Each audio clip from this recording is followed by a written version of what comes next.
Hello everyone. Polity की series का next lecture discuss कर रहे हैं। इसमें हम वेरियस चीज़ें देखेंगे, जैसे देखेंगे इन्फोर्समेंट ऑफ कॉन्स्टिट्यूशन, कब इन्फोर्समेंट हुआ, कब ब्रिटिश लॉ रिपील हुए, क्रिटिसिज्म देखेंगे कॉन्स्टिट्यूएंट असेंबली के, क्यों इसे हिंदू बॉडी कहा गया, क्यों वन पार्टी कहा गया। देखेंगे इम्पोर्टेंट फैक्ट कॉन्स्टिट्यूएंट असेंबली की क्या सील थी, और कुछ एमसीक्यूज देखे जाएंगे उससे रिलेटेड। ठीक है, तो ये इंपॉर्टेंट डिस्कशन है, बहुत रोमांचक होने वाला है। देखो कुछ हाइलाइट दिए हैं, जैसे पहले बताया गया है नेशनल कॉन्स्टिट्यूशन डे कब मनाया जाता है, ये मैंने पहले भी डिस्कस किया है, 26 नवंबर को। और अडॉप्ट हमारा कॉन्स्टिट्यूशन कब हुआ, 26 नवंबर को। इन्फोर्समेंट कब हुआ, 26 जनवरी 1950 में। कितने पार्ट हैं, गवर्नमेंट ऑफ इंडिया एक्ट 1935 को रिपील किया। अब देख लेते हैं एक एक करके सारे provision. First of all, enforcement of the constitution. Constitution कैसे इन्फोर्स हुआ। देखो पार्शियल इन्फोर्समेंट हुआ नवंबर 26 1949 को। नवंबर 26 1949 को क्या हुआ। देखो फाइनल ड्राफ्ट की फाइनल रीडिंग, फाइनल ड्राफ्ट की जो सेकेंड थर्ड ड्राफ्ट था उसकी फाइनल रीडिंग के बाद क्या हुआ, वोटिंग हुई। और वोटिंग जब जिस दिन हुई उसी दिन कुछ पार्ट जो है वो इन्फोर्स हो गया, ताकि हम अपने इंडिया को इजीली रन कर पाएं और यहाँ के लोगों के अफेयर्स हैं उन्हें सॉल्व कर पाएं। जैसे सिटीजनशिप से रिलेटेड आर्टिकल आए, इलेक्शन 324 जो आर्टिकल है उससे रिलेटेड, पार्लियामेंट से कुछ टेम्परेरी प्रोविजन और ओथ ऑफ प्रेसिडेंट से रिलेटेड कुछ आर्टिकल आए। देखो 26 नवंबर 1949 को एडॉप्शन डे कहा जाता है, जबकि 26 जनवरी 1950 को क्या कहा जाता है, इनेक्टमेंट डे कहा जाता है। 26 जनवरी 1950 को इनेक्टमेंट डे क्यों कहा जाता है, क्योंकि 26 जनवरी 1930 1930 को क्या हुआ था, हमने फर्स्ट रिपब्लिक डे सेलिब्रेट किया था। जब लाहौर सेशन हुआ, किसकी अध्यक्षता में, हमारे जवाहरलाल नेहरू जी की अध्यक्षता में, दिसंबर 31 1929 को लाहौर सेशन हुआ। इसके बाद क्या हुआ कि हम पूर्ण स्वराज कर मनाएंगे, तो पूर्ण स्वराज के डे को हम रिपब्लिक डे कहते हैं। तो इसीलिए सारा जो हमारा कॉन्स्टिट्यूशन है जो इन्फोर्स हुआ, इनेक्ट हुआ, वो 26 जनवरी 1950 को हुआ। नेक्स्ट पॉइंट देख लेते हैं, फुल इन्फोर्समेंट कब किया गया, 26 जनवरी 1950 को। मेजर पार्ट मतलब मैक्सिमम पार्ट जो है इसी दिन इंट्रोड्यूस किया गया। इसे डेट ऑफ कमेंसमेंट भी कहा जाता है और इसे सेलिब्रेट करते हैं एज अ रिपब्लिक डे। ठीक है, ये चीज आपको पता होना चाहिए। नेक्स्ट बात की क्या बताई गई है कि वाई जनवरी 26 वाज चूजन, 26 जनवरी को ही चूज क्यों किया गया, क्योंकि मैंने आपको बताया 26 जनवरी 1930 को पूर्ण स्वराज सेलिब्रेट किया गया था। ये कब किया गया था, लाहौर सेशन दिसंबर 1929 के बाद। इसी दिन को हम कंप्लीट इंडिपेंडेंस भी कहते हैं। ठीक है, नेक्स्ट बात क्या बताई गई, रिपील ब्रिटिश लॉ। देखो ये क्या हुआ, कॉन्स्टिट्यूएंट असेंबली ने क्या किया, और जब कॉन्स्टिट्यूशन आ गया तो इसने इंडियन इंडिपेंडेंस एक्ट 1947 को रिपील किया और गवर्नमेंट ऑफ इंडिया एक्ट 1935 को अमेंड करके रिपील कर दिया। क्योंकि आप अगर सुनेंगे तो गवर्नमेंट ऑफ इंडिया एक्ट 1935 से हमने बहुत सारे प्रोविजन लिए हैं, तो इसलिए इसकी इंपॉर्टेंस बहुत ज्यादा है। ठीक है, एक्सेप्शन क्या है, अबॉलिशन ऑफ प्रीवी काउंसिल। देखोगे क्या होता है, इससे पहले आपको अगर देखोगे तो आपको देखने को मिलेगा कि बहुत सारे जो एक्ट थे और प्रोविजन थे, रूल्स थे, उनको रिपील कर दिया गया था इंडिया गवर्नमेंट के द्वारा। मगर प्रीवी काउंसिल को इतनी जल्दी रिपील नहीं किया गया। पहले हम जान लेते हैं प्रीवी काउंसिल क्या होता है। पहले क्या होता था, जब फेडरल कोर्ट थी जिसे सुप्रीम कोर्ट कहते थे, वहां पर अगर कोई केस जाता था तो उसकी वर्डिक्ट के बाद अगर वो रिजॉल्व नहीं होता था तो वो ब्रिटिश लंदन की कोर्ट में जाता था। तो इसी लंदन की कोर्ट को ही प्रीवी काउंसिल कहा जाता था और यही डिसाइड करते थे। देख रहे हो, मतलब किसी कंट्री का मैटर कहाँ पे डिसाइड हो रहा है, ये चीज बहुत इंपॉर्टेंट थी। इसी को हम प्रीवी काउंसिल कहते थे। मगर प्रीवी काउंसिल को रिपील इतनी जल्दी नहीं किया गया था, उसका रीजन था कि बहुत सारे ब्रिटिश प्रोविजन थे और ब्रिटिश कन्फ्लिक्ट अभी हमारे इंडिया में बने हुए थे। कुछ क्रिटिसिज्म देख लेते हैं कॉन्स्टिट्यूएंट असेंबली से रिलेटेड जो इंपॉर्टेंट है। पहला क्रिटिसिज्म कह रहा है नॉट अ रिप्रेजेंटेटिव बॉडी। कि जो हमारी कॉन्स्टिट्यूएंट असेंबली है वो रिप्रेजेंटेटिव बॉडी नहीं है, बिकॉज क्योंकि कोई भी डायरेक्ट इलेक्शन नहीं हुआ था। सबसे इंपॉर्टेंट चीज, प्रोविंशियल असेंबली से लोगों को चूज कर लिया था। फ्रेंचाइज बहुत लिमिटेड था, बहुत कम लोग वोट दे सकते थे प्रॉपर्टी और एजुकेशन बेस पर। Adult franchise, universal adult franchise केवल नाम की थी। मतलब यूनिवर्सल एडल्ट फ्रेंचाइज का मतलब वन पर्सन वन वोट, इसको इम्प्लीमेंट ही नहीं किया गया था भाई। कैसे इम्प्लीमेंट किया जाता, एजुकेशन लेवल बहुत डाउन था। तो ये रिप्रेजेंटेटिव बॉडी नहीं थी, बहुत सारे क्रिटिक्स का ऐसा कहना है। हम क्रिटिसिज्म पढ़ रहे हैं, अभी तारीफी नहीं पढ़ रहे हैं, ठीक है।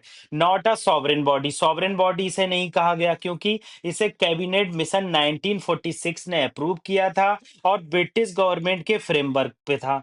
और इसमें बहुत सारी ब्रिटिश के अप्रूवल की जरूरत थी और उसके एग्जिस्टेंस अथॉरिटी की जरूरत थी। Next, time consuming. लोगों ने क्रिटिसाइज किया कि अमेरिका का कॉन्स्टिट्यूशन केवल 4 महीने में बन गया था।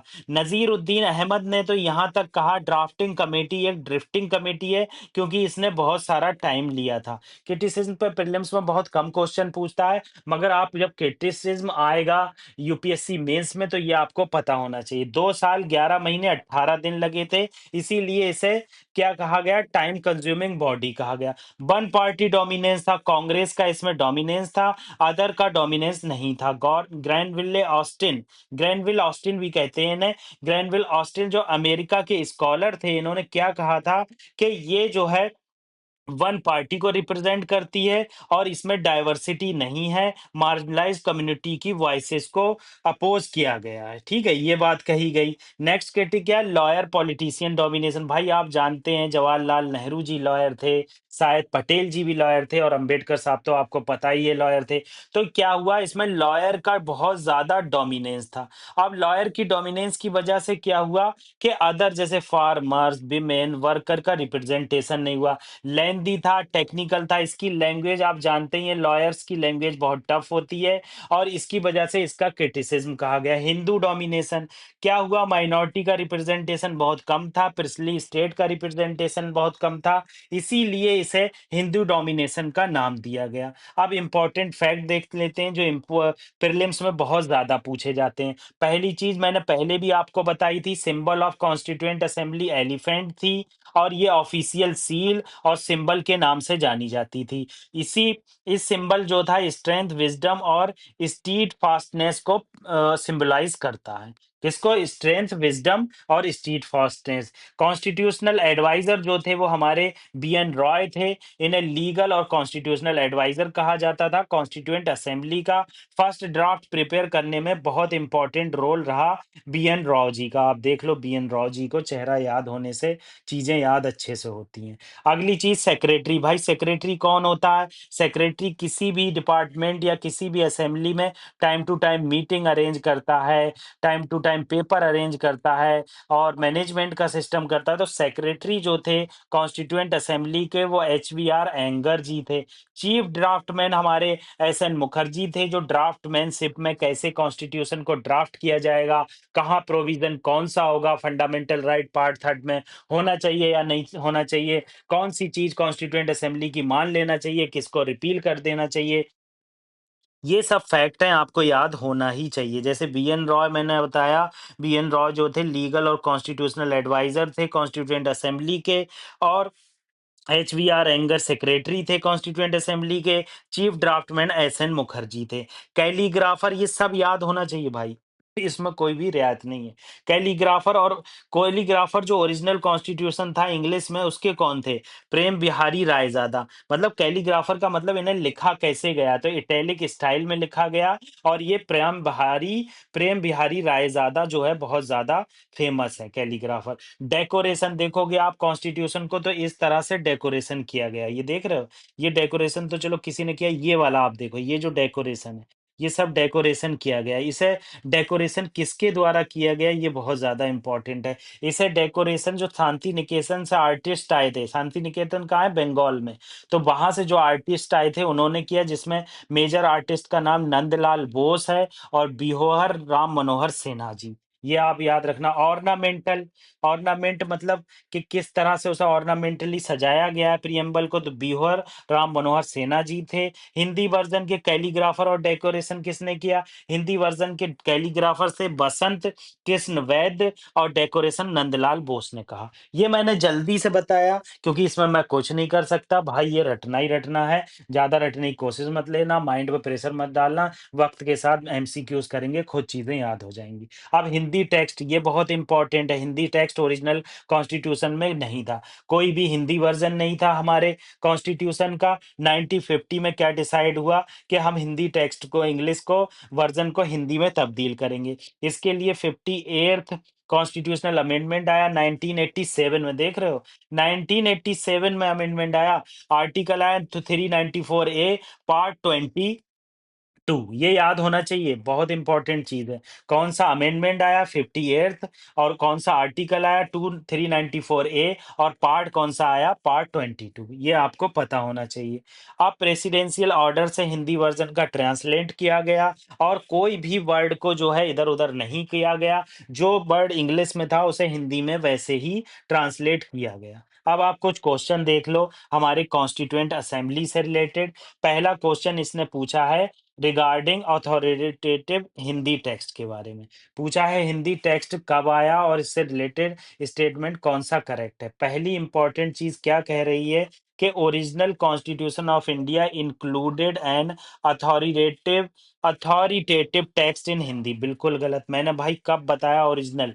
ओरिजिनल कॉन्स्टिट्यूशन तो इंग्लिश में था, तो ये था ही नहीं, तो पहला भी कट गया, सी भी कट गया, डी भी कट गया। दूसरा देखते हैं, article 294 A inserted by 58th constitutional amendment act 1987। बिल्कुल सही, मैंने आपको अभी ऊपर बताया। प्रेसिडेंट ने एम्पावर किया कि हिंदी टेक्स्ट होना चाहिए, ठीक है, ये भी बिल्कुल सही है। तो दूसरा तीसरा बिल्कुल ठीक है। आप आंसर देख लो, अमेंडमेंट देख लो, आर्टिकल देख लो, ये बहुत अच्छी चीज है। नेक्स्ट क्वेश्चन आर्टिकल 394 ए के बारे में है। क्या पूछा है? Official language of the union. 58th amendment से क्या क्या हुआ? तो official language of the union बिल्कुल गलत है। प्रोसीजर ऑफ कॉन्स्टिट्यूशनल अमेंडमेंट बिल्कुल गलत है। अभी तो हमने पढ़ा कि अथॉरिटेटिव टेक्स्ट मतलब अथॉरिटी के द्वारा एक टेक्स्ट बनाया जाएगा जो हिंदी को ट्रांसलेट करेगा। ठीक है, ये इंपॉर्टेंट लेक्चर हमने डिस्कस किया। इसी तरह पॉलिटी के लेक्चर आते रहेंगे। मेरी आपसे गुजारिश है, ज्यादा से ज्यादा लाइक और कमेंट कीजिए ताकि हमारी वीडियो की रीच बढ़े। Thank you very much. Revision is the key of success. जितनी ज्यादा रिवीजन उतनी करीब सक्सेस।